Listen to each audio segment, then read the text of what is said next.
Indian partnership act. इसके अंदर अपने 8 चैप्टर्स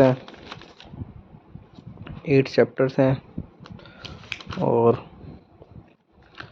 74 सेक्शंस हैं, 2 शेड्यूल हैं। सेक्शन 1 बात करता है अपना शोर टाइटल एक्सटेंट एंड कमेंसमेंट।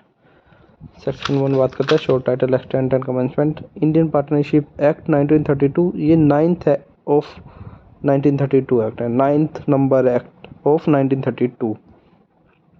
जैसे आप केस नंबर डालते हैं 1 ऑफ 2023, ऐसे ये 9th ऑफ 1932 है। इसको एसेंट मिली 8 अप्रैल 1932 को एसेंट मिली। उसके बाद ये come into force on 1 October 1932 except section 69। इसके पीछे 69 के पीछे क्या स्टोरी है वो हम अभी डिस्कस करेंगे। इसके प्रिएम्बल में जो दिया हुआ है, an act to define and amend, इसके अंदर कंसोलिडेट वर्ड यूज नहीं हुआ, डिफाइन एंड अमेंड। इससे आपको पता चल रहा है ये एग्जॉस्टिव लॉ नहीं है। एग्जॉस्टिव लॉ वो होते हैं जो खुद में ही संपूर्ण होते हैं। संपूर्ण इन द सेंस उनको किसी दूसरे एक्ट में जाने की ज़रूरत नहीं है, किसी कोई डेफिनेशन दूसरे एक्ट से लेने की ज़रूरत नहीं है। उस एक्ट में सब कुछ उसी में ही दिया हुआ है। और इससे पहले जो हम देखेंगे वो कुछ चीज़ें ये हैं, जैसे कि पहले ये इंडियन पार्टनरशिप एक्ट से पहले सेक्शन 239 से लेके 266 इंडियन कॉन्ट्रैक्ट एक्ट में इसके प्रोविजंस थे, इस चैप्टर 11 में इंडियन कॉन्ट्रैक्ट एक्ट के। और ये किसके ऊपर बेस्ड है? 1890, based on English partnership act 1890 इसके ऊपर बेस्ड है। ब्रिजेंद्र लाल मित्तर की एक कमेटी थी, चेयरमैन थे ये। कमेटी का भी क्वेश्चन आ जाता है इसके ऊपर। Present bill is second of the series. ये इंपॉर्टेंट कुछ पॉइंट्स हैं। 11th कॉन्ट्रैक्ट एक्ट में था chapter 11th English, based on English partnership act. Brajendra Lal Mitter की ये कमेटी थी। प्रेजेंट बिल सेकंड सीरीज का है, ठीक है। तो फिर इसके अंदर देखेंगे अब ये कमीशन प्रेजाइडेड ओवर बाय लॉर्ड रोमिल्ले इन 1866। और ये जो मेन ऑब्जेक्ट इसका था सर जेम्स स्टेफन, जो अपने एविडेंस एक्ट में ही पढ़ा है। Frederick Pollock bill dealt with these points. House of commission 1889, house of lord in 1890। और एक इसके अंदर है टर्म गुडविल की डेफिनेशन दी हुई है अपनी लॉर्ड मैकनॉटन ने। ये इंपॉर्टेंट चीज़ें हैं कुछ। ये इसके अंदर कुछ लिखा हुआ है। Frederick Pollock drafted the partnership bill in 1879। Pre independence law है, क्योंकि ये इंडिपेंडेंस से पहले का है, तो इसको वो कॉन्स्टिट्यूशनलिटी इसकी वो क्या कहते हैं, कैसे ये कॉन्स्टिट्यूशनल है, वो अपना read with article 19(1)(c), 19(2) and 372(1) बताता है आर्टिकल कॉन्स्टिट्यूशन का। कॉन्करेंट लिस्ट में इसको दिया हुआ है एंट्री नंबर 7 में। नॉन एग्जॉस्टिव इन नेचर वो अपन ने डिस्कस कर लिया है। It is prospective in nature by virtue of 74। Prospective in nature, prospective, retrospective और रिट्रोएक्टिव, ये 3 टर्म होती हैं। प्रोस्पेक्टिव तो होता है जब से आया है उस दिन के बाद से ही वो आगे लगेगा। जैसे आज 1 जनवरी 2023 है, तो 1 जनवरी 2023 के बाद से वो लॉ इफेक्टिव हुआ है।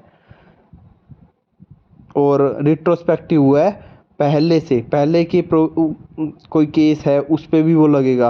और रिट्रोएक्टिव होता है कुछ प्रोविजन आज से, कुछ मतलब उसमें mixture of prospective and retrospective दोनों होते हैं।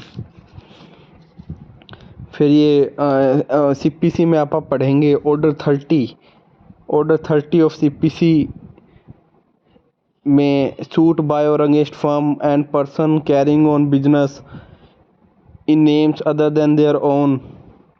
Read with order 20 rule 19, 21 rule 49, 21, 50, ये इससे रिलेटेड प्रोविजन है सब।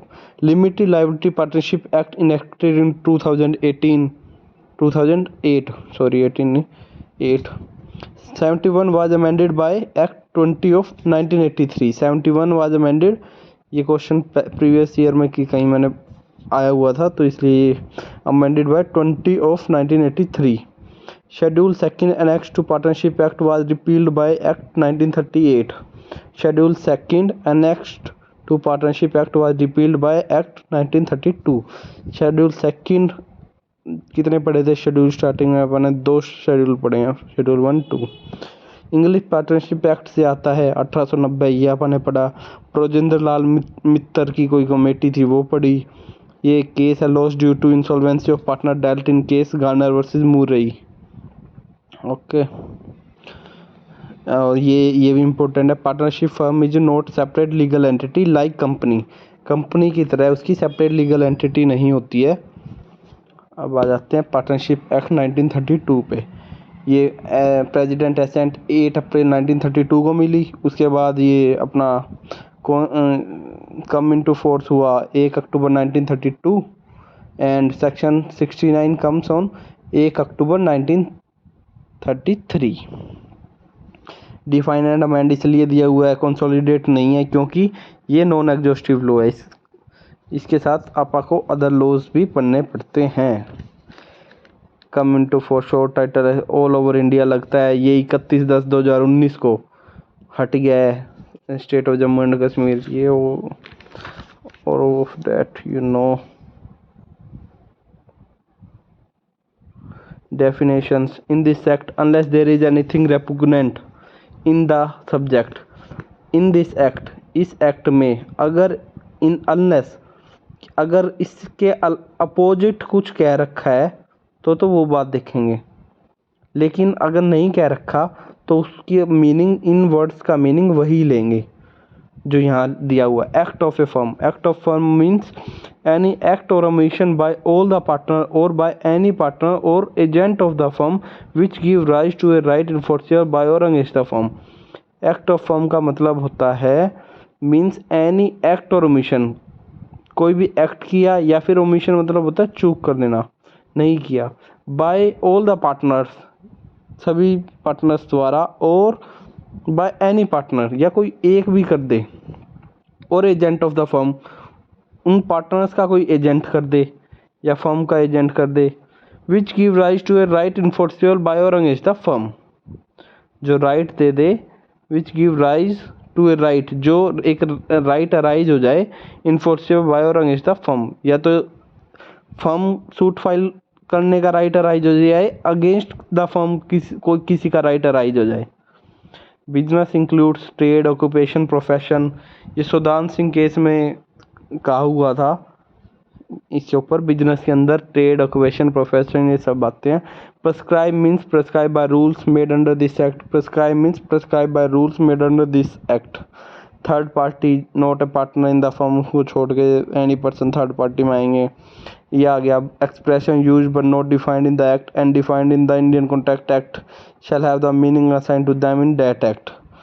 पेरीमेट्रिया, सेम मैटर, सेम मटेरियल, इसे आप कहते हैं. Section 3 application of provision of act 9 of 1872. The unrepealed provision of Indian contract act 1872 save in so far as there are inconsistent with the express provision of this act shall continue to apply to the firms. जो unrepealed provision है Indian contract act 1872 के, save in so far as they are inconsistent, अगर वो inconsistent होता है, असंगत, जैसे कि आप ये इनकंसिस्टेंट आपने प्ली ऑफ अलिबी में पढ़ा था section 11 of Indian evidence act में. With the express provision of this act shall continue to apply to firms.